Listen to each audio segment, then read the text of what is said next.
Breaking news mga kabayan, Canada and Philippines Visiting Forces Agreement ay mapipirmahan na ngayong 2025. Pangalawang breaking news, Russia maaaring mag-collapse ngayong 2025 dahil sa isang mahalagang dahilan. Pangatlong breaking news, Taiwan nakadetect ng 6 na Chinese balloons malapit sa kanilang bansa. Ano kaya ito? Pang-apat na breaking news, Pilipinas sasali sa military exercises sa Indonesia. Bago tayo magumpisa, baka pwede pa like ng video na ito. Malaking bagay na to sa aming mga content creators. Maraming salamat po.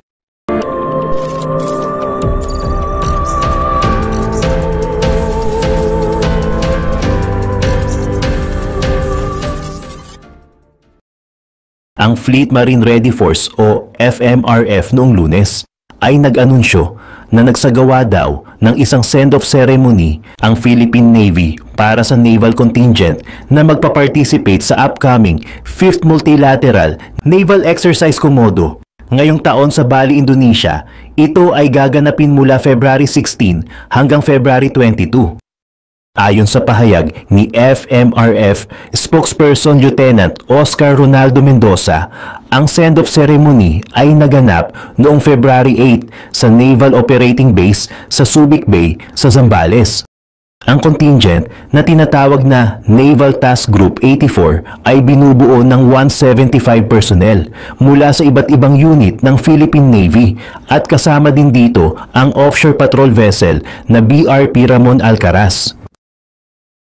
Ayon kay Mendoza, pinangunahan ni Captain Malone Agudelo ang Naval Task Group 84 habang ang BRP Ramon Alcaraz ay nasa ilalim ng pamumuno ni Commander Johans Cruzada. Ang NTG-84 ay binubuo ng 175 personnel mula sa iba't ibang unit ng Philippine Navy. Dumalo din sa send-off rights sina Philippine Fleet Commander Rear Admiral Joe Anthony Orbi, Philippine Navy Vice Commander Brigadier General Edwin Amadar, at FMRF Deputy Commander for Fleet Operations, Captain Glenn Dizon. Kaugnay nito, si Dizon ay magiging Exercise Director para sa Philippine Navy Contingent sa MNEC.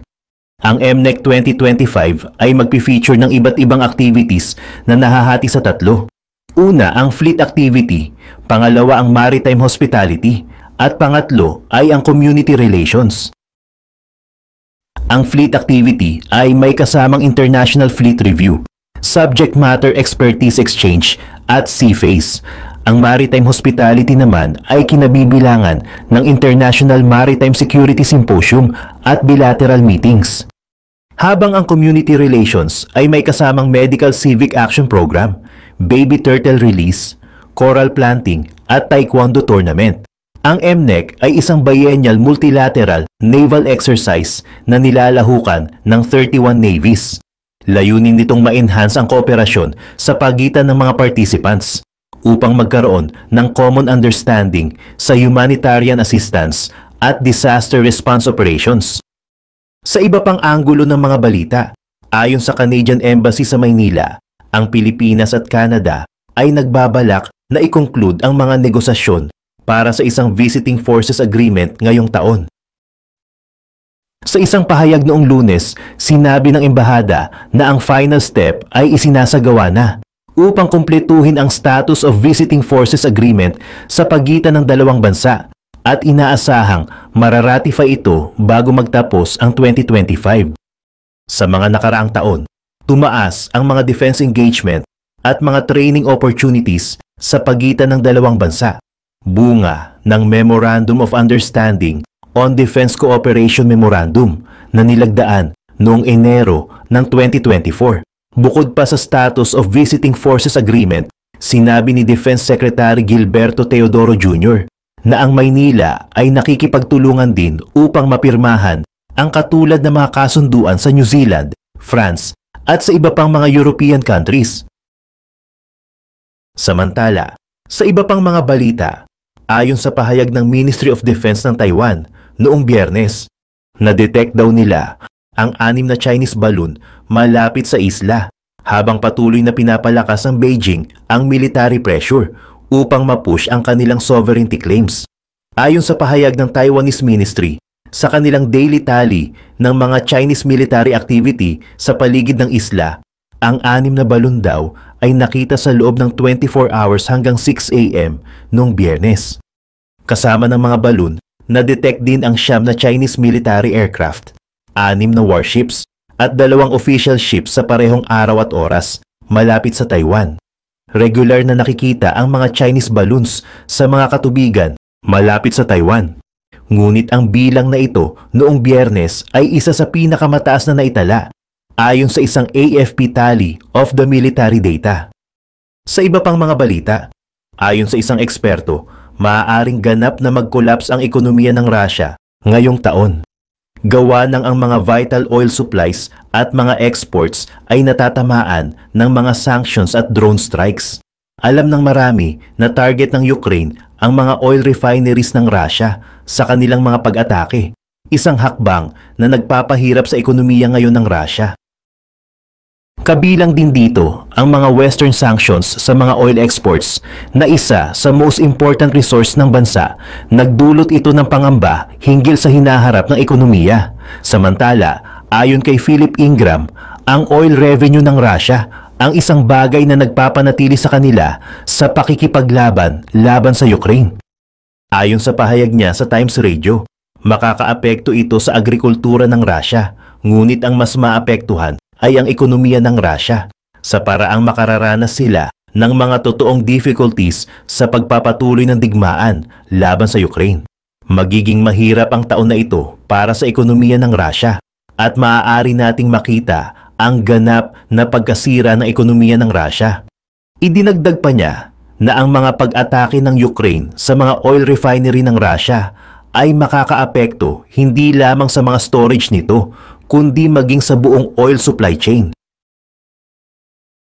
Pumunta naman tayo sa mga balita sa China.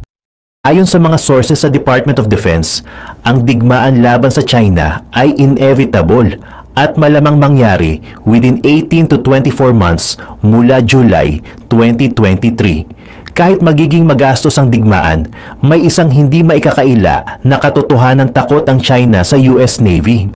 Pero hindi ibig sabihin nito na tiyak ang panalo ng Amerika. Sa anumang labanan sa pagitan ng US at China, mga Navy ng parehong panig ang magsasagawa ng karamihan ng laban at magtatakda ng kapalaran ng Pacific at higit pa. Kung mananalo ang China, ang authoritarian model nito ay kakalat sa buong mundo gamit ang near monopoly nito sa semiconductors para kontrolin ang mga bansa. Akala mo safe ka sa Europe? Hanggang hindi natutunan ni Macron paano patakbuhin ang sensitive electronics gamit ang croissants, isipin natin ulit dahil pati ang kapalaran ng mga European cousins natin ay nakatali sa struggle ng Amerika laban sa China sa Pacific. Ang winning conditions ng Amerika para sa anumang digmaan laban sa China ay resolute. Wala nang iba kundi ang total destruction ng Chinese Navy at Chinese Air Forces. Habang hindi naghahanap ng confrontation ng Amerika, may mga stated goals ito kung sakaling mangyari. Hindi papayag ang US na magkaroon ng pagkakataong umangat ulit ang China at hamunin ito muli makalipas ang 2 dekada, gaya ng early 20th century Germany. Kaya't sisikapin ng US na ganap na sirain ang kakayahan ng China na mag-project ng power lampas sa sariling baybayin. Kasama sa kampo ng US ay Japan at Australia, ganun din ang Amerika, pati na rin treaty-bound para tumulong sa depensa ang Pilipinas at South Korea. Ito ang nag-iiwan sa China bilang outlier sa sariling kapitbahayan dahil bawat significant power sa paligid nito ay pinili na kampihan ng US. At kahit mahalaga ang paghahambing ng mga Navy ng parehong panig, mas mahalaga na ang US ay hindi lalaban mag-isa. Kung pipiliin ng China ang makipagdigma para itong papasok sa isang cage match na walang kakampi, siguro North Korea kung suicidal ito sa araw na iyon. Kaya ano ang sinasabi ng mga datos? One-on-one ang American at Chinese navies ang dalawang pinakamalakas na puwersang pandagat sa mundo. Nagawa ng China ang isang economic at industrial miracle. Pinalaki ang Navy nito sa loob ng 20 taon mula sa isang brown water force na walang kakayahang hamunin ang isang US Carrier Strike Group malapit sa sariling baybayin patungo sa isang blue water navy na capable na ng global operations. Sa bilang, ang China ay may 730 ships laban sa 484 ng Amerika. Bagamat hindi lahat ito ay fighting ships dahil pareho silang may halos pantay na bilang ng support vessels at combat vessels. Gayunpaman, pagdating sa fighting ships, mas marami ang China. May 78 submarines ang mga Chinese laban sa 68 ng Amerika, 50 destroyers laban sa 92 ng Amerika, 43 frigates against none para sa US, 72 corvettes laban sa 22 ng Amerika, at 150 coastal patrol craft laban sa 10 ng US. Sa tanging mga kategorya na nalalamangan ng US ang China ay sa aircraft carriers, na may 11 laban sa 2 at amphibious assault ships na minsang tinatawag na light carriers na may 9 laban sa 3. Mas maraming combat holes ang Chinese Navy kaysa sa US na nag-udyok sa Secretary of the Navy na sabihin kailangan ng US na palakihin ang fleet nito kasama ang masamang balita na hindi kayang makasabay ng Amerika sa Chinese shipbuilding. Ngunit hindi yan ang buong kwento dahil pagdating sa tonnage, halos doble ang tonnage ng US Navy kumpara sa Chinese Navy. At mahalaga yan dahil ang malaking bahagi ng tonnage na yan ay mula sa 11 American supercarriers. Bawat isa ay may sariling maliit na air force na kayang hamunin ang air forces ng maraming mga bansa. Ang katotohanan ay mas malalaki ang barko ng US kaysa sa China. Ibig sabihin, mas kaya nilang tumanggap ng pinsala, may mas maraming kakayahan at mas maraming weapon na maaaring dalhin. 5 taon na ang nakalipas, halos triple ang bilang ng battle force missiles ng US kaysa sa China. Kabuo ang bilang ng bawat uri ng missile na maaaring dalhin ng isang warship. Sa 2030, malaki ang mababawas ng gap na yan ng China, pero tinatayang may 50% lead pa rin ng US. Gayunpaman, hindi nagpapahinga ang China at habang gusto ng Pentagon ang 350 manned combat ships sa 2045, inaasahang may 400 na ang China sa 2030. Ang rate ng produksyon sa China ay kamangha-mangha na nagpapalabas ng halos 20 warships kada taon habang nahihirapan ng US na maglabas ng 6. Hindi nakakatulong na may 13 shipyards ang China. At karamihan sa mga ito ay may mas malaking kapasidad kaysa sa 8 shipyards ng Amerika. Ang isa sa kanila ay may kapasidad na higit pa sa lahat ng shipyards ng Amerika na pinagsama. Pero hindi ito ang kabuuan. Noong Cold War, mas malaki ang Navy ng Soviets kaysa sa Amerika. Pero walang magsasabing pantay ang kalidad ng Soviet ships at submarines sa kanilang American counterparts. Ang Amerika ay naniniwala sa quality over quantity at napatunayan na ito ay hindi lang isang war-winning strategy, kundi isang nagbibigay ng sobrang lopsided victories. Habang ang pinakabagong batch ng Chinese destroyers ay may mas magagandang radars kaysa sa mga lumang US hulls, ang overall advantage ay nasa panig pa rin ng Amerika. Mas marami at mas magagandang missiles din ang dala ng US kaysa sa China at sa bawat platform-to-platform basis, ang advantage ay palaging pabor sa Amerika. Hindi rin nagpapahinga ang US at may ambisyosong programa ang Navy para harapin ang disparity ng numbers sa pagitan ng dalawang panig gamit ang teknolohiya. Kasalukuyang sinusubukan ng Navy ang iba't ibang unmanned vessels na balang araw ay sasama sa US Task Forces. Ngayon pa lang, gumagamit na ang Navy ng unmanned drones para sa aerial refueling ng combat aircrafts nito na nagpapalaya ng platforms na talagang nakareserba para sa role na iyon, na nagpapataas sa overall power ng bawat carrier's air wing. Pero balang araw, ang drones ay magiging all-around mula sa pagpapatrolya para sa mga enemy submarines hanggang sa pagsasagawa ng mining o demining duties, pakikipaglaban sa suicide attacks laban sa high-value targets, at posibleng mag-serve bilang floating arsenal ships, mga drone platforms na may hanggang 500 vertical launch cells na susunod lang sa US fleets hanggang kailanganin silang makipaglaban sa mga target. Malaking pusta ang Amerika sa unmanned tech para ma-level ang playing field sa pagitan ng dalawang panig dahil habang maganda ang mas malalaki at mas capable na ships. Ibig sabihin din nito na ang pagkawala ng bawat individual na barko ay mas malaking proportional loss ng combat power. Paano kung mag-breakout ang war ngayon? Ang regular at naval air forces ng parehong panig ay maglalaro ng malaking papel sa anumang conflict sa South Pacific. At habang malaki ang progreso ng China, ang US Air Forces ay nagiiwan pa rin ng malaking agwat. Noong 1996, karamihan sa Chinese Air Force ay binubuo ng hopelessly obsolete second-generation aircraft na binili direkta mula sa Soviet Union o kinopya sa ilalim ng lisensya o simpleng reverse-engineered at ninakaw ng mga Chinese engineers. Ngayon, higit sa kalahati ng Chinese Air Forces ay binubuo ng 4th generation platforms na may lumalaking fleet ng 5th generation J-20s na tinatayang may 200 ang China. Para maging patas, ang J-20 ay itinuturing na higit sa 4.5 kaysa tunay na 5th generation design. Dahil may mga features tulad ng canards na hindi masyadong stealthy, gaya ng mga Ruso, nahihirapan din ang mga Chinese na makabisado ang production techniques na kinakailangan para sa napakahigpit na tolerances na kailangan para sa 5th generation airframes na pinapatunayan ng mga visible seams sa body panels ng aircraft na nagpapataas ng visibility nito laban sa radar.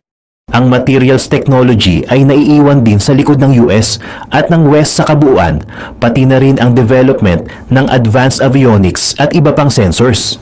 Huling problema ng J-20 ay underpowered engines dahil nahihirapan ng China na mag-develop ng native engines na maaaring tumapat sa performance ng American engines. At hindi lang ito tungkol sa sheer power, kundi pati efficiency at reliability. Isang American F-16 pilot ang nagsabi na nagulat ang mga Chinese pilots nang malaman nila na lumipad siya sa buong mundo gamit ang kanyang F-16. Ang mga Chinese engines ay notoriously unreliable at tinatayang makakakuha lang ang China ng ilang oras ng combat time mula sa bawat engine bago kailanganing magserbisyo ng seryosong maintenance. Sa ngayon, ang reliability ng Chinese jet engines ay tungkol sa 1/4 ng American o European jet engines ay isang malaking problema. Ang underpowered engines ay nagdulot din ng problema sa development ng tunay na carrier fighter kung saan ang J-15 Flying Shark ng China ay hindi kayang magdala ng mga load na kaya ng isang American F-18 na naglilimita sa combat range o armament. Ang problema ng China sa mga engine ay nagmula sa kasaysayan nito ng pag-imitate sa halip na mag-innovate. Ang pinaka-advanced na engine ng China, ang WS-15, ay nagsimula ang development noong late 1990s at unang lumipad noong 2020 kasama ang J-20. Gayunpaman, ang engine ay nagpakita ng significant reliability problems habang kinakaharap ng China ang power requirements ng modern fighters.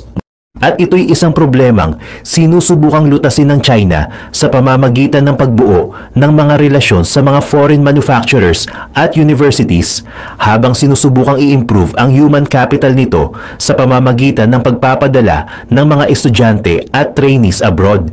Napansin ng United States ang taktikang ito at nagtrabaho upang limitahan ang access ng mga Chinese students sa aerospace industry at educational programs nito. Ang manufacturing ay isa pang malaking problema para sa China dahil ang pinaka-advanced na machine tools sa mundo ay lahat gawa ng ibang bansa. Kayang kumuha ng China ng components para sa mga engines nito sa sarili nitong pamamaraan, pero umaasa ito sa Western, Japanese o Korean machines para sa manufacturing.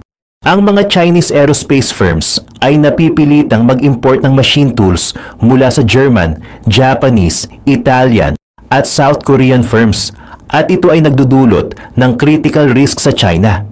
Nang hindi kayang tapatan ng Russia ang 5 at 7 axis machine tooling capabilities ng West noong early 1990s at early 2000s, bumagsak ang demand para sa mga defense products nito. Ang mga high-precision machine tools ay critical para sa development ng advanced aircraft structures, compressor blades at inertial navigation systems. Nahihirapan din ang China sa pag-figure out kung paano i-optimize ang manufacturing process nito at ilang taon nang sinusubukang magnakaw ng mga sikreto mula sa West. Noong 2018, si Zhao Qingjiang, isang Chinese-American, ay nahatulan ng Department of Justice dahil sa pagnanakaw ng trade secrets tungkol sa turbine sealing. Si Xuyang Zheng, isang Chinese intelligence officer, ay natuklasang nagtatarget ng mga eksperto mula sa Western aerospace companies at tinutukso sila para magbigay ng sensitive manufacturing data at sinusubukang ipagawa sa kanila na makipag-usap sa kanilang Chinese counterparts upang mapahusay ang efficiency ng China.